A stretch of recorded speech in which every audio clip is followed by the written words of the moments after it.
A Pilar passou de todos os limites que existiam. Bateu na mesa do Ademir, exigindo uma solução definitiva contra a Adriana, saiu daquele escritório jurando vingança, contratou capanga, comprou detenta, marcou o dia e o horário em que a nossa heroína ia ser silenciada para sempre. Mas o que aquela vilã calculista não previu nem em sonho foi que dentro daquela cadeia existia uma mulher chamada Nancy, com olhos que enxergam o que ninguém vê, com ouvidos que escutam o que ninguém escuta, com um coração disposto a arriscar tudo por uma amiga que mal conhece. Se você acompanha essa história comigo, deixa o like agora, se inscreve no canal e ativa o sininho das notificações, porque os próximos minutos vão te deixar sem ar do começo ao fim. É coragem, é amizade, é justiça nascendo no lugar mais improvável do mundo.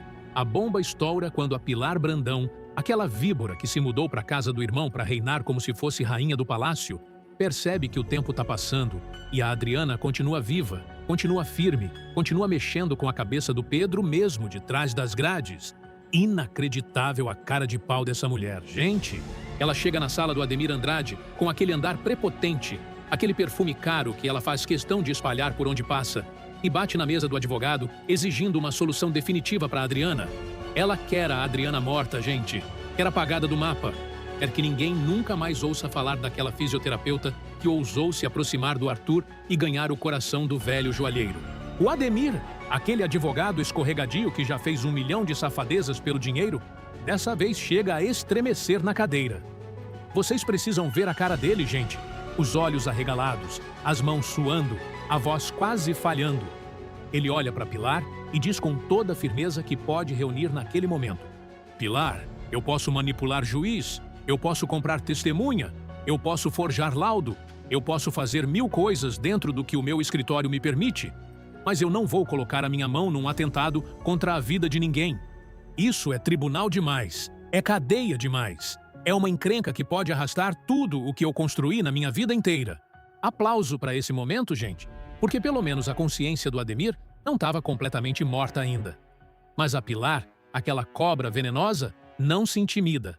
Ela ri na cara do Ademir, aquela risada debochada, e diz: tudo bem, querido, então fica na sua. Eu mesma resolvo, eu mesma faço o serviço sujo, eu mesma encontro alguém que não tenha medo de sujar as mãos. E ela sai daquele escritório com o salto alto batendo no chão de mármore, decidida a transformar o pesadelo dela em realidade. E vocês precisam ver o estado em que essa Pilar saiu do escritório do Ademir, meus amores. Ela atravessou aquela porta de vidro fumê, com o sangue subindo na cabeça, com os punhos fechados dentro do bolso do casaco caro, com o coração batendo descompassado de tanta raiva acumulada. Ela entrou no carro importado dela, fechou a porta com tudo que tinha de força e ficou ali parada por alguns segundos, respirando fundo, tentando se controlar. Mas a verdade é que controle ela não tinha mais. Aquela mulher tinha perdido completamente o juízo, e quem perde o juízo no meio do caminho da ganância só consegue enxergar uma coisa: o objetivo final. A Pilar pegou o celular e começou a passar por mensagens antigas, fotos antigas, lembranças que ela mesma tinha guardado para usar em momentos exatamente como aquele. Ela parou numa foto do Arthur, dela ainda nova, com o irmão mais velho sorrindo do lado dela numa festa de família. E vocês acham que ela se emocionou? Vocês acham que aquela imagem mexeu com o coração dela de alguma forma? Que nada, gente! Misericórdia!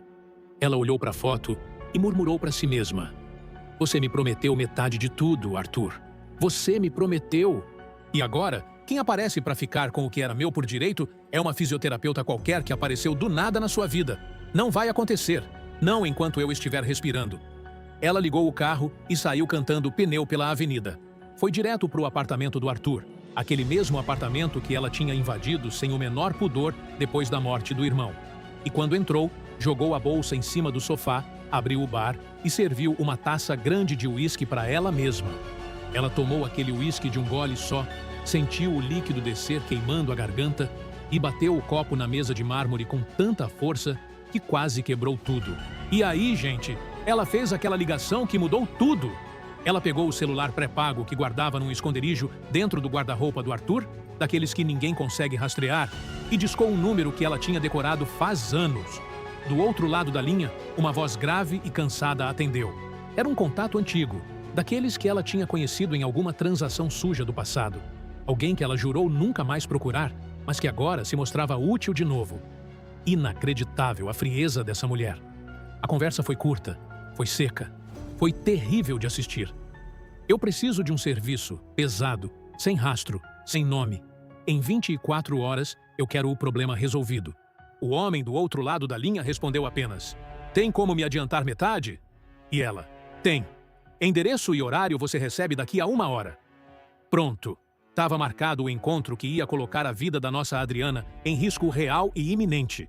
A Pilar terminou aquela ligação, guardou o celular descartável de volta no esconderijo e foi se trocar para encontrar o capanga naquele estacionamento escuro. Antes de sair, ela se olhou no espelho do banheiro, ajeitou o batom vermelho carregado e sorriu para si mesma como se já estivesse comemorando uma vitória que ainda nem tinha acontecido.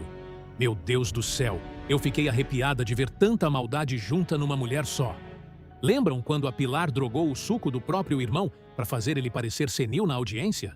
Pois é, gente, a mulher já tinha mostrado do que era capaz. Mas agora, a coisa subiu de nível. Agora ela está disposta a tirar vidas. Agora ela está decidida a passar por cima de qualquer um que ouse ficar entre ela e o dinheiro do Arthur.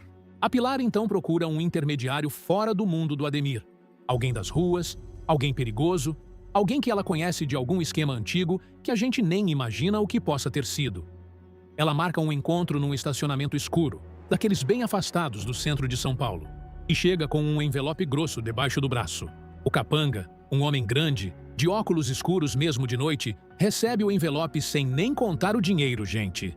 Ele só faz que sim com a cabeça quando a Pilar diz, com aqueles olhos cheios de ódio: eu não quero saber como vai ser feito. Eu só quero saber que a Adriana não vai sair viva daquela cadeia. Você me entendeu? Não vai sair viva? Que absurdo, meus amores. Que mulher pavorosa essa Pilar. E o capanga, naquele tom frio de quem já fez serviço parecido muitas vezes, responde para ela: patroa, fica tranquila. Eu tenho contato dentro do presídio feminino. Uma detenta nova chegou faz pouco tempo. Mulher de confiança, mulher que sabe como agir. O recado vai chegar nela hoje mesmo. E a fisioterapeuta que está te incomodando? Já considera que ela está com os dias contados. Eu juro para vocês que quando eu ouvi essas palavras eu travei na cadeira. Que perversidade, que maldade, que falta de coração. Tudo começa quando esse capanga chega na visitação do presídio, com identidade falsa, fingindo ser primo distante de uma das presas, e procura a tal Nívia. E quem é a Nívia? Vocês me perguntam? A Nívia é aquela detenta poderosa do presídio feminino. Aquela mulher que comanda as outras presas como se fosse a verdadeira diretora do local. Aquela figura que ninguém ousa contrariar lá dentro. A própria Jandira sabe que a Nívia tem um poder paralelo entre as detentas, mas não tem como provar nada concreto contra ela. A Nívia recebe o capanga numa mesinha de plástico do parlatório. Aquele lugar barulhento, cheio de famílias chorando, cheio de crianças correndo, perfeito para esconder uma conversa criminosa no meio do barulho. O capanga senta de frente para ela, abre um sorriso sem alegria nenhuma e começa: eu tenho uma missão para você. Bem paga, muito bem paga. Mas a missão é séria. Não pode falhar. A pessoa que mandou esse recado quer resultado, entendeu? A Nívia, sem nem piscar, sem nem tremer, responde: diz aí o nome. E o capanga num sussurro: Adriana, a fisioterapeuta que chegou faz poucos dias. Aqui tá presa pela morte de um joalheiro famoso. A Nívia sorri, gente. Sorri. Ela já conhecia a Adriana, já tinha ouvido falar daquela mulher diferente que estava atendendo as detentas. E na cabeça dela já tinha um nome perfeito para executar essa missão suja. O nome é Zene. Lembram da Zene, gente? Aquela detenta que já tinha atacado a Adriana antes? Aquela que tinha roubado a pulseira da nossa heroína? Aquela que tinha sido transferida e depois voltou de algum jeito porque a Nívia conseguiu dar um jeitinho com os papéis administrativos? Pois é, a Zene estava de volta.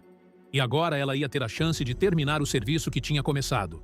A Nívia chama a Zene para um canto escondido do pátio, daqueles lugares que as câmeras não pegam direito, e fala bem baixinho no ouvido dela: eu tenho uma coisa para você.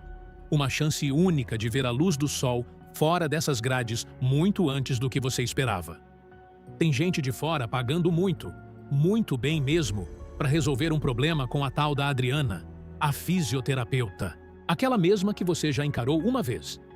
A Zene, com aquele olhar maldoso, com aquele sorriso cheio de raiva acumulada, responde: Eu faço de olho fechado. Aquela mulher me prejudicou, me transferiu, me deixou longe da minha família por meses. E agora eu vou ter o prazer de cobrar tudo isso de uma vez. Misericórdia, gente. Vocês precisam ver a expressão de ódio que tomou conta do rosto da Zene naquela hora. E a Nívia, fechando o acordo, promete para ela: Cumpre a missão direito, sem deixar rastro, e eu garanto que a sua pena vai ser reduzida. Tem juiz comprado, tem advogado de fora trabalhando, é só você fazer o que tem que ser feito, que eu cuido do resto. A Zene concorda balançando a cabeça e já começa a observar a rotina da Adriana naquele mesmo dia. Cada movimento, cada horário, cada atendimento de fisioterapia que a Adriana fazia com as outras detentas, a Zene anotava mentalmente, marcando o melhor momento para atacar. E enquanto a Zene montava no escuro a estratégia dela, dentro do refeitório do presídio, a vida seguia naquele ritmo lento de sempre, com o som das colheres batendo nas marmitas de alumínio, com o cheiro forte de arroz com feijão dominando o ambiente. A Adriana sentou na mesa de canto, do jeito que tinha virado costume desde que tinha começado a atender as detentas como fisioterapeuta, e abriu o livrinho de exercícios que ela mesma tinha desenhado para acompanhar o tratamento de cada uma. Ela estava tão concentrada anotando os progressos da dona Marlene, daquela detenta de mais idade que estava recuperando o movimento do braço depois de uma queda, que nem percebeu a Zene se posicionando 2 mesas mais atrás, fingindo conversar com outra presa enquanto observava cada movimento da fisioterapeuta com atenção redobrada. A Zene anotou tudo na cabeça: o horário em que a Adriana chegava no refeitório, com quem ela costumava se sentar, qual era o caminho que ela fazia até a sala de atendimento, em qual hora do dia ela ficava sozinha no setor antes da primeira sessão da manhã. Misericórdia, gente! Era uma vigilância profissional, daquelas que dão arrepio só de descrever. Aquela mulher tinha experiência em fazer serviço sujo, dava para ver pela calma com que ela operava. Em determinado momento, a Zene se aproximou da bandeja de bebida do refeitório, fingiu que ia pegar um copo de suco e passou bem rente à Adriana.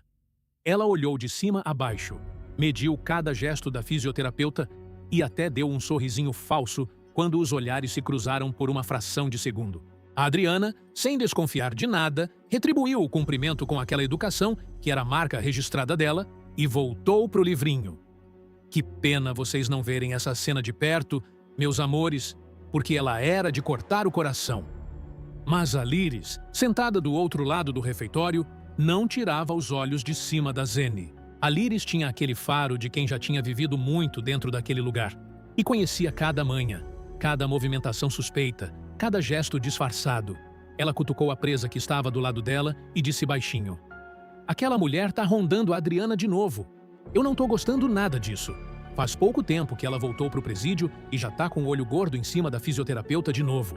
A outra presa balançou a cabeça concordando, mas não quis se meter, gente, porque ninguém quer se meter em problema com a Nívia naquele lugar. A Liris terminou a refeição apressada e foi direto procurar a Nancy. Ela achou a Nancy na sala de leitura, daquele jeito tranquilo de quem aproveitava cada pedacinho de calma dentro daquela rotina pesada, lendo um livro velho de capa amarela. A Liris sentou do lado dela e cochichou: Nancy, precisamos conversar urgente. A Zene voltou a ficar de olho na Adriana de um jeito muito estranho. Eu vi ela no refeitório agora há pouco fazendo aquela coisa de mapear horário, mapear caminho, mapear rotina. Eu conheço esse comportamento. Eu já vi isso aqui dentro antes e nunca terminou bem. A Nancy fechou o livro devagar, olhou para Liris com aquela seriedade que era a marca dela e respondeu: Então a gente vai começar a observar de pertinho. Se essa mulher tá querendo bagunçar com a nossa amiga de novo, dessa vez ela não vai conseguir. Mas o que a Zene não sabia, gente, o que nem a Nívia desconfiava, o que nem a Pilar tinha imaginado lá dentro do escritório dela, com ar-condicionado e champanhe gelada, é que dentro daquele presídio existia uma mulher de olho clínico, uma mulher que sentia no ar quando alguma coisa estranha estava acontecendo. E essa mulher tinha um nome: Nancy, a nossa Nancy, aquela mesma que tinha defendido a Adriana da Zene numa briga anterior, aquela que tinha se tornado amiga e parceira dela dentro daquele inferno. A Liris, que também é amiga delas duas, fica observando a movimentação suspeita da Zene no corredor da fisioterapia. A Liris, aquela detenta esperta, daquelas que perceberam que a Adriana é diferente, que merece proteção, chama a Nancy num canto e diz baixinho: Nancy, Eu tô vendo coisa estranha. A Zene voltou faz pouco e ela tá rondando o setor da Adriana de um jeito que eu não tô gostando nem um pouco. Ontem eu vi ela falando com a Nívia num lugar bem escondido do pátio. Tem coisa errada, Nancy. Tem coisa muito errada. A Nancy fica preocupada na hora. Os olhos dela mudam. O jeito dela se mexer fica diferente. Ela começa a prestar atenção em tudo o que acontece em volta da Adriana com uma intensidade impressionante.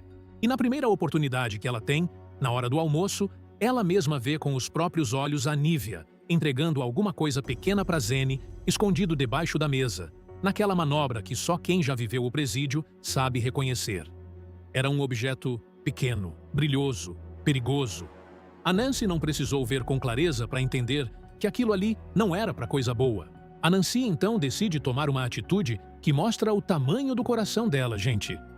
Ela resolve seguir a Zene à distância pelo resto do dia, sem chamar atenção, sem despertar suspeita, sem dizer nada para Adriana ainda, porque ela não queria assustar a amiga, sem ter certeza absoluta do que estava acontecendo. E foi assim, fingindo varrer um corredor que já estava limpo, fingindo arrumar a roupa de cama no setor das celas, fingindo conversar com outra detenta perto do banheiro, que a Nancy começou a montar o quebra-cabeça assustador daquela história. E aí, meus amores, chegou o momento que mudou tudo. A Nancy passa por trás da lavanderia do presídio e escuta uma voz familiar dizendo: "Mas o dinheiro de fora já entrou. Eu não vou arriscar o meu pescoço por nada, não. Eu quero garantia. Eu quero papel assinado. Eu quero saber que a redução da pena vai sair mesmo." Era a voz da Zene. E a outra mulher, com a voz mais grossa, mais calculista, era a Nívia respondendo: "O dinheiro já está garantido.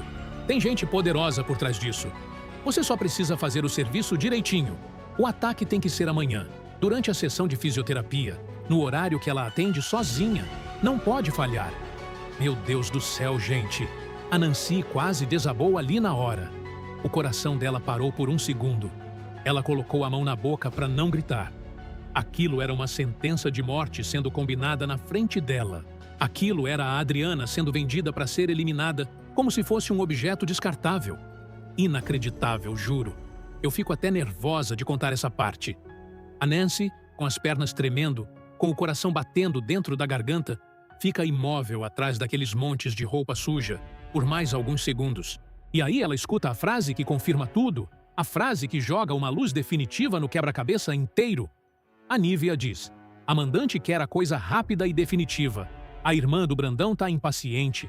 Ela quer essa fisioterapeuta fora do caminho dela." A irmã do Brandão. Gente, Pilar Brandão. A Nancy entendeu na mesma hora quem estava por trás de tudo. Eu não acreditei quando vi a Nancy juntando as peças sozinha, ali, no escuro da lavanderia. Ela percebeu que a Adriana podia morrer em questão de horas. Ela percebeu que aquela amiga querida, aquela mulher boa que tinha entrado naquele presídio carregando a injustiça mais cruel do mundo, podia ser arrancada da vida no dia seguinte se ninguém fizesse nada. Antes de mais nada, gente, eu preciso pedir aqui, do fundo do meu coração, para você que está assistindo até agora, que deixe aquele like enorme nesse vídeo. É o seu apoio que faz esse canal continuar trazendo cada virada, cada reviravolta, cada momento mágico de Quem Ama Cuida para vocês. Se inscreve e ativa o sininho porque a partir de agora a coisa só vai ficar mais e mais emocionante. A Nancy, depois de processar aquele choque todo, depois de respirar fundo, depois de quase chorar de impotência ali no corredor, decidiu que ia agir. Ela não ia deixar a Adriana morrer. Não mesmo, custasse o que custasse. E o jeito que ela escolheu para agir mostra a inteligência dessa mulher.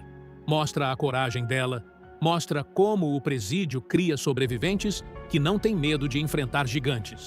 Ela vai direto procurar a Adriana, no quarto pequeno e mal iluminado onde a Adriana fazia os atendimentos, e fecha a porta com cuidado. A Adriana, surpresa com a entrada repentina da amiga, com aquele olhar grave que a Nancy nunca tinha tido antes, pergunta o que estava acontecendo. A Nancy senta na cadeira de frente para ela, segura as duas mãos da Adriana e fala com a voz baixa, mas firme. "Adriana, você precisa me escutar agora com muita atenção. A sua vida está em risco. Agora mesmo. Amanhã, durante a sessão de fisioterapia, a Zene vai tentar te matar. Eu escutei tudo. Eu vi tudo. A mandante é uma mulher rica de fora, uma tal de Brandão, irmã de algum joalheiro. A Adriana fica branca, gente. Branca como uma vela. As mãos dela começam a tremer, os olhos enchem de lágrimas, a respiração fica ofegante. Ela entende na mesma hora quem é a mandante. É a Pilar. É a Pilar Brandão. A mesma Pilar que tinha jurado destruir a vida dela. A mesma Pilar que tinha forjado o testemunho do Tom. A mesma Pilar que tinha conseguido condená-la a 12 anos por um crime que ela nunca cometeu. A Adriana, com a voz embargada, diz: "Eu não tenho para onde correr, Nancy. Eu tô presa. Eu tô numa cela. Se eu falar com a Jandira, ela vai querer me transferir para outro lugar, e isso pode demorar dias, e a Zene vai me pegar antes. Se eu fingir que tô doente, elas vão desconfiar. O que a gente faz, Nancy? O que a gente faz?" E aí, meus amores, a Nancy mostra o tamanho da raposa que ela é por dentro. Aquela mulher que tinha aprendido a sobreviver no mundo do crime antes de cair presa, agora usa toda essa esperteza acumulada para montar um plano genial. Ela diz para Adriana: "Você vai servir de isca. Você não vai mudar nada da sua rotina. Você vai para a fisioterapia amanhã no mesmo horário, vai atender as detentas como se fosse um dia normal. Mas eu vou estar lá. Eu e a Liris, a gente vai estar escondida, esperando o momento certo de agir. Quando a Zene avançar, a gente flagra ela em pleno ato. Aí ninguém pode dizer que foi mentira, ninguém pode dizer que foi armação. Vai estar tudo na frente das testemunhas e das câmeras." A Adriana respira fundo, pensa por alguns segundos e concorda. Ela concorda mesmo sabendo que está colocando a própria vida em jogo. Mesmo sabendo que se alguma coisa sair errado, ela pode não estar viva no fim do dia seguinte. Mas ela confia na Nancy. Ela confia naquela amizade que nasceu dentro do inferno e foi se tornando uma das coisas mais bonitas que a história tem mostrado pra gente. A Liris, quando a Nancy explica tudo pra ela depois, abraça a Adriana com força e jura ajudar. "Eu não vou deixar essa mulher chegar perto de você de jeito nenhum, amiga. Conta comigo. Nós três juntas, ninguém vai conseguir nada contra a gente." Lindo, gente. Lindo demais. Esse trio de mulheres unidas dentro do presídio, lutando juntas contra o mal externo que queria destruir todas elas. Chega então o dia seguinte, o dia do ataque, o dia que decidiria o destino da Adriana. Eu juro pra vocês que quando essa cena começou na novela, eu tava com o coração na boca. Eu não conseguia nem piscar. O sol nasceu como qualquer outro dia naquele presídio, com aquele azul claro filtrado pelas grades, com aquele cheiro de comida ruim subindo da cozinha, com aquele barulho de portas batendo nos corredores. Mas dentro do peito da Adriana, dentro do peito da Nancy, dentro do peito da Liris, estava acontecendo uma tempestade. A Adriana se preparou para a fisioterapia como se nada estivesse acontecendo. Colocou o uniforme, prendeu o cabelo, organizou o material, sorriu para as detentas que chegaram para atendimento. Ela estava tremendo por dentro, gente, mas por fora era pura calma, pura coragem, pura determinação de não dar bandeira para Zene. Que mulher forte essa Adriana, juro! A Nancy se posicionou logo na entrada do corredor que dava acesso à sala de fisioterapia, fingindo dobrar uns lençóis numa carrinho de roupa. A Liris se escondeu atrás de uma das colunas internas do setor, com vassoura na mão, fingindo limpeza. As duas estavam de olho em tudo, em cada movimentação, em cada detenta que passava, em cada agente do presídio que circulava. E aí, no meio da manhã, gente, na hora em que a Adriana terminava de atender uma das presas e ia caminhar até a sala de material para pegar uns equipamentos novos, a Zene apareceu no corredor. Apareceu com aquele andar pesado, com aquele olhar fixo na nuca da Adriana, com a mão escondida dentro da blusa. Misericórdia, gente. Eu travei na cadeira de novo nessa hora. A Zene se aproximou rápido, em 3 passos largos. Ela puxou de dentro da blusa um objeto cortante, daqueles que as detentas conseguem montar com pedaços de plástico e metal afiado dentro do presídio. Ela ergueu o braço, gente. Ergueu o braço para atingir a Adriana pelas costas. Mas naquele exato momento, naquele segundo exato, naquela fração de tempo que separava a vida da morte, a Nancy saltou do lado, segurou o braço da Zene com as 2 mãos e gritou com toda a força que tinha no peito: "Agora! Liris! Agora!" A Liris, sem perder nenhum milésimo de segundo, começou a gritar pelo corredor: "Agentes! Agentes! Tentativa de ataque na fisioterapia! Venham rápido! Venham rápido!" A casa caiu, gente. A casa caiu de uma vez só. A Zene tentou se debater para escapar, tentou se livrar da Nancy, tentou correr pelos corredores estreitos. Mas as outras detentas que estavam por perto, Mulheres que conheciam a Adriana, que tinham sido atendidas com tanto carinho pela fisioterapeuta, partiram em cima da Zene de todos os lados. Dominaram ela no chão. Seguraram braços, pernas, prenderam a cabeça dela contra o piso frio do corredor. A Adriana ficou em pé ali, ofegante, com o coração quase saindo pela boca, mas sem um arranhão sequer, sem nenhuma marca, sem ter sido atingida. Salva, gente! Salva pela coragem de uma amiga que tinha visto e ouvido o que ninguém mais tinha visto nem ouvido. A Nancy correu para abraçar a Adriana e as duas se abraçaram chorando, no meio daquele caos todo de gritos e agentes correndo de um lado para o outro. Você tá bem? Diz que você tá bem. A Nancy perguntava sem parar. E a Adriana, soluçando, respondia. Eu tô viva, Nancy. Eu tô viva por sua causa. Eu nunca vou esquecer disso. Nunca. Ai, meu Deus, gente. Eu chorei junto. Eu juro que chorei junto com elas naquela cena. A Jandira, a diretora do presídio, chegou correndo no setor, mandou levar a Zene imediatamente para a sala dela. As agentes arrastaram a Zene pelo corredor, enquanto ela gritava palavrões e ameaçava todo mundo. A Liris ficou ao lado da Adriana, ajudando ela a sentar numa cadeira para se acalmar. Foi um momento de muito alívio, mas também de muita tensão, porque agora a verdade tinha que vir à tona. Dentro da sala da diretoria, a Zene ficou sentada numa cadeira de plástico, com as mãos algemadas atrás das costas. A Jandira, com aquela cara fechada de quem não estava nem um pouco a fim de brincadeira, começou a interrogar. Zene, eu quero saber agora quem mandou você fazer isso. Eu não vou aceitar enrolação. Eu não vou aceitar mentira. Eu não vou aceitar drama. Se você falar agora, eu posso conversar com a justiça. Se você se calar, a sua pena vai dobrar, vai triplicar e você vai apodrecer aqui dentro. A Zene começou a se sentir acuada. Os olhos dela começaram a se desviar. As mãos começaram a tremer dentro das algemas. Ela tentou negar no início, dizer que tinha sido uma briga normal de presídio, que tinha agido sozinha por raiva da Adriana. Mas a Jandira não estava de brincadeira, gente. Ela mostrou para Zene que tinha câmeras pegando a conversa dela com a Nívia no pátio, pegando a movimentação suspeita no parlatório, pegando o capanga entrando na visitação. A Zene desmoronou. Misericórdia! Ela desmoronou. Começou a chorar igual criança, gente. Daquele jeito desesperado de quem percebeu que tinha caído na própria armadilha. E aí ela falou tudo. Foi a Nívia que me chamou no pátio. Ela me prometeu redução de pena. Ela disse que tinha gente de fora pagando muito dinheiro. E ela falou o nome da mandante. Falou, era a Brandão, a irmã do velho joalheiro, a Pilar Brandão. Gente, que a Pilar foi citada nome com sobrenome, gente. Pilar Brandão. A Jandira anotou tudo, mandou trazer a Nívia para confirmar o depoimento e ligou imediatamente para a polícia.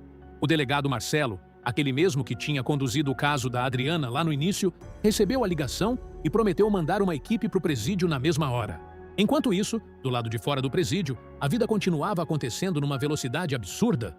O André, que tinha voltado para o Brasil para trabalhar com o Ademir, recebeu uma ligação de um conhecido contando que tinha acontecido uma confusão grande no presídio feminino e que uma detenta tinha sido alvo de uma tentativa de homicídio. O nome dele soltou de boca em boca. Adriana. O André correu para falar com o Pedro. O Pedro estava no escritório quando o André chegou. O André, sem fôlego, segurou os ombros do primo e disse: Pedro, escuta, a Adriana sofreu um novo ataque dentro do presídio. Eu acabei de receber a notícia. Você precisa ir até lá agora. O Pedro empalideceu. Empalideceu mesmo, gente. Ele largou tudo, pegou as chaves do carro e saiu correndo igual louco pelas ruas de São Paulo. A bomba estoura quando o Pedro chega no presídio e descobre que dessa vez a Adriana não estava ferida. Que dessa vez ela tinha sido salva por uma amiga que tinha descoberto tudo na hora exata e que a mandante do atentado tinha sido finalmente identificada com nome e sobrenome.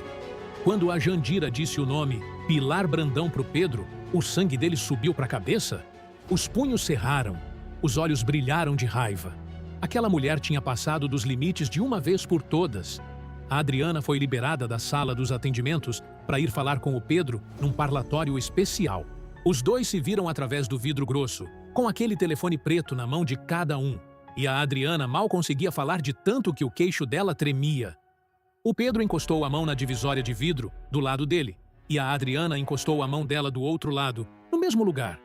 Eu quase te perdi de novo, o Pedro disse com a voz embargada. Eu não vou descansar enquanto essa mulher não estiver atrás das grades. Eu juro pra você, Adriana.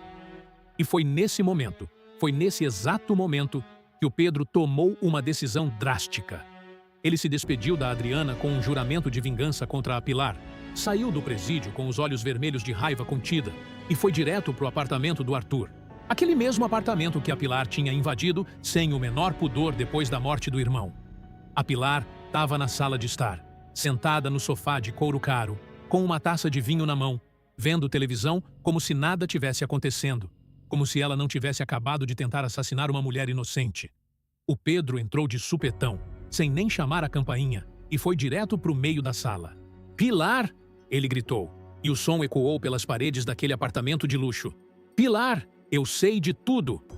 A Pilar quase deixou a taça cair, gente.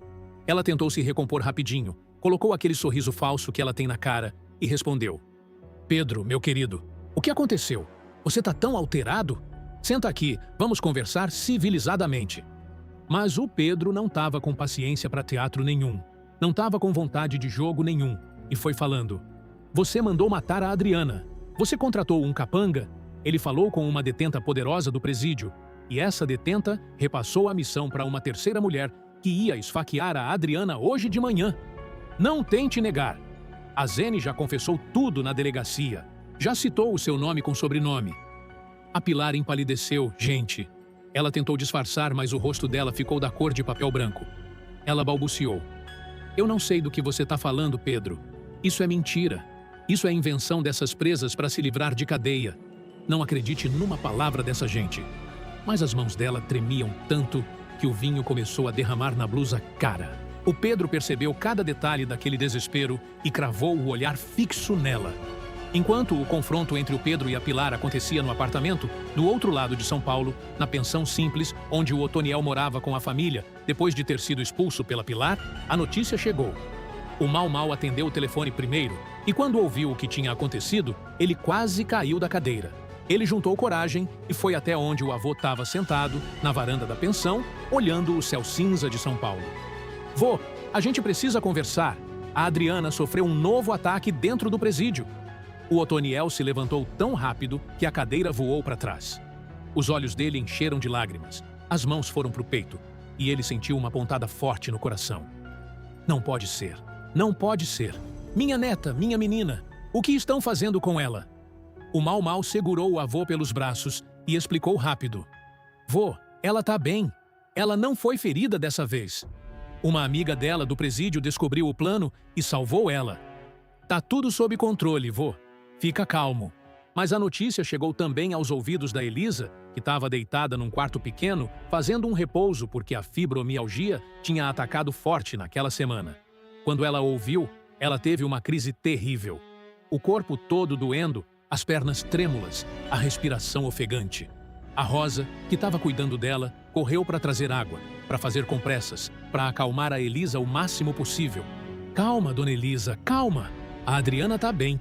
A senhora não pode passar mal agora.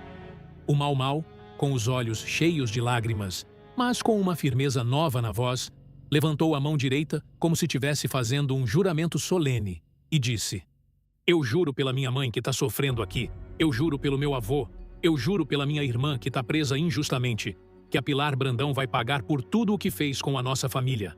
Eu não sei como, eu não sei quando, mas eu vou viver para ver essa mulher caída no chão, sem dinheiro, sem nome, sem nada. Aplauso para esse rapaz, gente. E foi aí que a porta da pensão se abriu de mansinho. E quem entrou? A Francesca. A nossa querida Francesca, aquela figura misteriosa que tinha conquistado o coração do Otoniel, sem ele entender direito o porquê, apareceu na sala segurando uma cesta de frutas e olhou para o Otoniel com aqueles olhos cheios de carinho. Otoniel, eu soube de tudo. Eu vim correndo para ficar com você nesse momento. O Otoniel abraçou a Francesca com toda a força que ainda lhe restava. E os dois ficaram ali, no meio da sala da pensão, se apoiando como dois sobreviventes. E enquanto isso, na sala daquela pensão simples, a Francesca abria a cesta de frutas com cuidado e foi tirando de dentro algumas coisas que ela mesma tinha trazido, pensando exatamente naquele momento de dor. Tinha pão caseiro, Tinha geleia da fazenda do irmão dela. Tinha um vidro pequeno de mel que ela disse que era ótimo para acalmar. O Otoniel olhou para Francesca com aqueles olhos cansados, com aquele rosto marcado pelo sofrimento dos últimos meses, e perguntou com a voz embargada: "Por que você está sendo tão boa pra gente, Francesca? Por que você apareceu na minha vida justamente agora?" A Francesca colocou as frutas em cima da mesa, sentou do lado do Otoniel, segurou a mão dele com aquele carinho de quem queria de verdade e respondeu: "Otoniel, eu não sei explicar tudo agora, mas eu sei que o destino me trouxe para perto de você por uma razão. E enquanto eu puder, enquanto eu tiver forças, eu vou estar ao seu lado e ao lado da sua família. Isso eu prometo." O Otoniel apertou a mão da Francesca com força e uma lágrima grande escorreu pelo canto do olho dele. Enquanto isso, no quartinho dos fundos, a Rosa terminava de fazer as compressas quentes nas costas da Elisa, que respirava cada vez mais devagar, cada vez mais profundo, conseguindo aos poucos voltar a se controlar. A Elisa olhou para Rosa e disse num fio de voz: "Rosa, eu preciso ver a minha filha. Eu preciso saber que ela está bem com meus próprios olhos. Eu não aguento mais ficar aqui longe dela." A Rosa segurou as duas mãos da Elisa e respondeu: "Calma, minha amiga. O Mau Mau e o seu Otoniel vão arrumar um jeito. A gente vai conseguir uma autorização especial para você visitar a Adriana assim que possível. Mas agora, você precisa descansar para recuperar a força." E lá na sala, o Mau Mau tinha pegado um porta-retrato pequeno, daqueles bem simples, com uma foto antiga da Adriana sorrindo numa festa de família. Ele segurava aquele porta-retrato com as duas mãos, olhando para a imagem da irmã como se quisesse atravessar o vidro e abraçar ela ali na hora. O Otoniel se aproximou do neto, colocou a mão no ombro dele e os dois ficaram juntos olhando aquela foto em silêncio por um momento que parecia eterno. "Vô, eu lembro desse dia", o Mau Mau disse, com a voz já tremida de emoção contida. "Foi no aniversário de 15 anos da Adriana. A senhora minha avó estava viva ainda. O senhor cortou o bolo, a minha mãe dançou com o pai, e a Adriana riu o dia inteiro. Lembra disso, vô?" O Otoniel apertou o ombro do neto e respondeu: "Lembro, meu filho. Lembro como se fosse ontem. E é por essa Adriana sorridente, alegre, cheia de vida que eu estou aqui dentro hoje, lutando. É por aquela menina que eu não vou desistir nunca, custe o que custar." A Francesca, que tinha se aproximado em silêncio, encostou a mão nas costas do Otoniel e completou: "E você não vai lutar sozinho, Otoniel. Você tem a sua família, você tem o Pedro lá fora se desdobrando por ela. Você tem amigos que vão fazer o que for preciso. A Adriana vai sair daquele presídio, ela vai voltar para essa família, e quando isso acontecer, todos nós vamos estar aqui, esperando ela com o coração aberto." A família inteira se uniu naquela tarde, gente. Otoniel, Elisa, Mau Mau, Francesca, todos sentados na sala, todos com o mesmo objetivo, todos com a mesma indignação. E a frase que ficou ecoando entre eles foi essa: "A gente vai derrubar a Pilar Brandão de uma vez por todas. Custe o que custar, doa em quem doer." Eu fiquei arrepiada. Juro pra vocês que eu fiquei arrepiada vendo essa família se erguer no meio da tempestade. E enquanto a família da Adriana se unia, lá no apartamento do Arthur, o confronto entre o Pedro e a Pilar continuava feroz. A Pilar tentava negar tudo, tentava se fazer de vítima, tentava reverter a situação, dizendo que o Pedro estava obcecado e via inimigos onde não tinha. Mas o Pedro estava implacável. Ele olhou para ela e disse: "Eu sou advogado, Pilar. Eu sei como funciona o sistema. E eu vou conseguir provas. Vou pegar você no flagra. Vou desmontar cada peça dessa rede que você construiu para prejudicar a Adriana." A Pilar engoliu seco, mas continuou negando.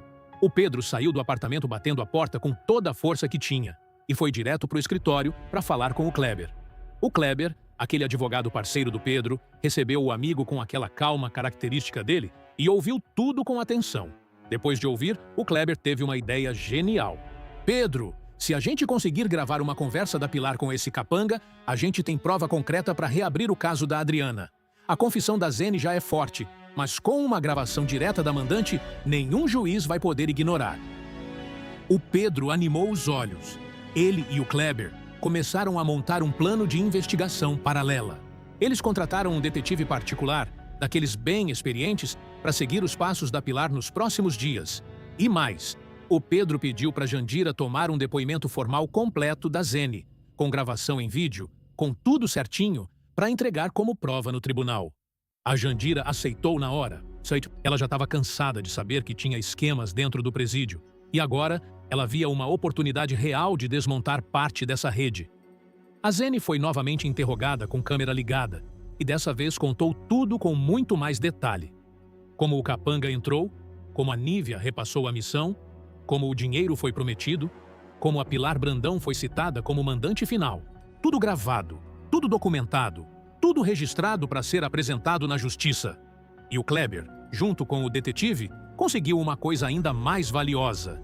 Eles seguiram o capanga durante 2 dias inteiros e flagraram o homem se encontrando com a Pilar num restaurante afastado da cidade.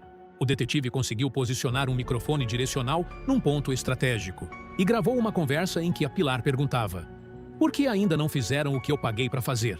Eu quero a Adriana fora do meu caminho." E o capanga respondia: "Patroa, deu errado dentro do presídio. Uma detenta atrapalhou. A gente precisa pensar num plano B." Bingo, gente! Bingo! Foi de cair o queixo. Com essa prova decisiva em mãos, o Pedro e o Kleber correram para o fórum no dia seguinte. Eles entraram com um pedido urgente de revisão do caso da Adriana, anexando a confissão completa da Zene, a gravação no restaurante e ainda o depoimento da Nancy como testemunha presencial do plano. O juiz responsável pela apelação, um homem rigoroso mas justo, recebeu o material e marcou audiência para revisar o caso em caráter de urgência. O Pedro saiu do fórum com uma alegria nova brilhando nos olhos. Ele foi direto para o presídio para contar para a Adriana. Eles se viram de novo no parlatório e dessa vez o Pedro estava sorrindo. Aquele sorriso que a Adriana não via desde antes da condenação. "Adriana, eu tenho uma notícia. O juiz aceitou reabrir o seu caso. As provas que a gente conseguiu são fortes demais para serem ignoradas. Em poucas semanas, no máximo poucos meses, você vai sair daqui. Você vai sair daqui para nunca mais voltar." A Adriana começou a chorar, gente. Chorou tanto, mas tanto, que mal conseguia se segurar em pé. Ela apoiou as 2 mãos no vidro e disse com a voz cheia de emoção: "Pedro, eu nem sei como te agradecer. Eu nem sei como agradecer a Nancy, a Liris, a Jandira, todo mundo que está lutando por mim. Eu pensei que ia morrer aqui dentro. Eu pensei que nunca mais ia ver o sol fora dessas grades. E agora você me diz que tem esperança, que tem uma chance real. Pedro, eu te amo. Eu te amo demais." E o Pedro, com os olhos cheios de lágrimas também, encostou a testa no vidro e respondeu: "Adriana, eu te juro que daqui pra frente nenhuma Pilar, nenhuma Zene, nenhuma Nívia, ninguém mais vai conseguir te tocar. Eu vou estar do seu lado em cada audiência, em cada etapa. E quando você sair daqui, eu vou estar esperando você do lado de fora com um buquê de flores e com a vida inteira pra gente viver junto. Você vai ser livre, Adriana. Livre!" Enquanto isso, no apartamento do Arthur, a Pilar começava a sentir o cerco se fechando. O Kleber tinha conseguido vazar de propósito algumas informações para que a Pilar entrasse em desespero. E ela começou a fazer ligações nervosas, começou a tentar contatar o capanga, começou a tentar comprar mais gente para encobrir o esquema. Cada movimento desesperado dela era documentado pelo detetive. Cada ligação dela era acompanhada de longe pela polícia.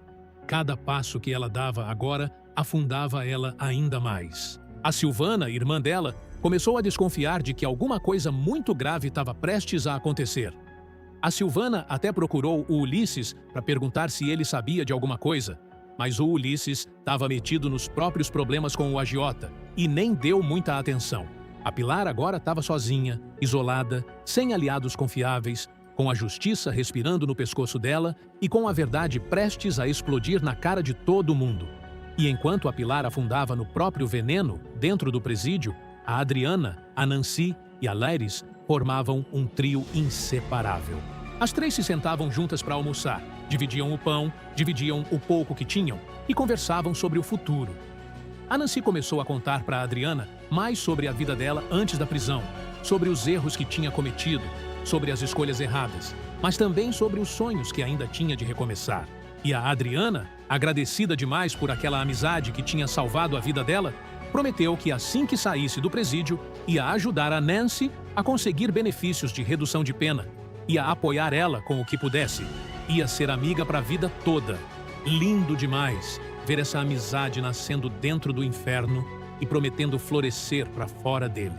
Eu juro para vocês que essas cenas me arrancaram lágrimas. Eu chorei muito. Eu fiquei muito emocionada vendo essas mulheres se apoiando umas nas outras quando o mundo inteiro estava conspirando contra elas. E foi nessa nova esperança que a Adriana terminou o dia. Sentada na cela dela, com a Nancy na cama de cima e a Liris na cama de baixo, com a luz fraca do corredor entrando pela grade, ela olhou para o teto e fez uma oração. Agradeceu pela vida que tinha sido poupada. Agradeceu pela amizade que tinha encontrado. Agradeceu pelo Pedro que continuava lutando por ela do lado de fora.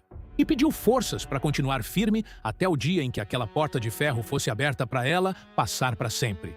Agora me digam aqui nos comentários, meus amores. Vocês acham que a Pilar merece perdão pelo tudo que fez com a Adriana e com a família dela? Vocês acreditam que existe perdão para uma vilã desse nível? Ou ela tem que pagar até o último centavo da maldade dela? Que nota de 0 a 10 vocês dão para a coragem da Nancy ao salvar a Adriana? E para a Adriana, que continua acreditando no amor mesmo no meio de tanto sofrimento? Deixa a sua resposta aqui embaixo nos comentários, porque eu leio cada uma e adoro saber o que vocês estão sentindo enquanto a gente vive essa novela junto. E se você chegou até aqui, se emocionou com essa virada incrível, se ficou tão arrepiado quanto eu com a coragem dessas mulheres, dá aquele like enorme para mim continuar trazendo cada novidade, cada reviravolta, cada momento mágico de Quem Ama Cuida para vocês. Compartilha esse vídeo com aquela amiga que ama a novela. Se inscreve no canal se ainda não é inscrito e ativa o sininho das notificações para não perder absolutamente nada do que vem por aí. Porque agora, com a Pilar prestes a cair, a história só vai esquentar mais e mais. Até o próximo vídeo, meus amores, e que Deus continue iluminando cada um de vocês que faz parte dessa nossa família virtual maravilhosa. Um beijo enorme no coração de cada um.